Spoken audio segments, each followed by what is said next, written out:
अजित पवारांचं काही स्पष्टीकरण येतं का ते बघावं लागेल। दरम्यान मुंडेंनी एक महत्त्वाचं विधान केलं आहे। बीड जिल्ह्यामध्ये पोलिसांना आपलं आडनाव लावता येत नसेल तर ही सामाजिक समता आहे का असा सवाल माजी मंत्री आमदार धनंजय मुंडेंनी केलाय। अण्णाभाऊ साठे जयंतीनिमित्त कार्यक्रमात धनंजय मुंडे बोलत होते। छत्रपती शिवाजी महाराजांनी रयतेचं राज्य फक्त मराठा समाजासाठी उभं केलं नव्हतं तर ते 18 पगड समाजासाठी उभं केलं होतं असं मुंडेंनी ठणकावलं। छत्रपती शिवाजी महाराजांची जयंती फक्त मराठा समाजाने साजरी करायची का? डॉक्टर बाबासाहेब आंबेडकरांची जयंती फक्त मागास प्रवर्गातील लोकांनी साजरी करायची का असा सवालही त्यांनी केला। तर सर्व समाजातील लोकांनी पुन्हा पुढे येऊन माग जे काही घडलं ते पुन्हा सरळ करण्याची वेळ आलेली आहे असा इशाराच त्यांनी दिला। आपण सुद्धा आपले आपले महापुरुष बांधून घेतले।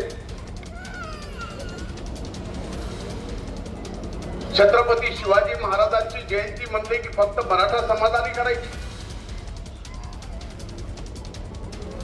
परमपूजनीय डॉक्टर बाबासाहेब आंबेडकरांची जयंती म्हटलं की ती फक्त मागासवर्गीय समाजाने करायची।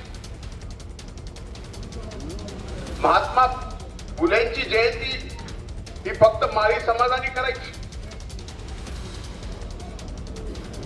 भगवान बाबांची जयंती फक्त वंजारी समाजाने करायची। मी तुम्हा सगळ्यांना एक प्रश्न विचारतो व्यासपीठावर आणि समोरच्यांना सुद्धा, काऊ छत्रपती शिवाजी महाराजांनी रयतेचं राज्य फक्त मराठा समाजासाठी उभं केलं नव्हतं तर 18 पगड जाती धर्मासाठी केलं होतं। तर पोलीस आडनाव लावू शकत नाही असं भाष्य केल्यानंतर सामाजिक कार्यकर्त्या अंजली दमानिया यांनी मुंडेंवर हल्लाबोल केला। मधल्या काळामध्ये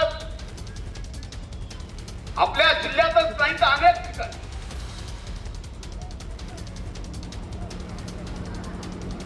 सामाजिक समता उघडली नाही। मला तर सांगायला लाज वाटते, या बीड जिल्ह्यामध्ये पोलिसाला सुद्धा स्वतःच आडनाव लावता येत नसेल तर ही सामाजिक समता आहे का सांगा।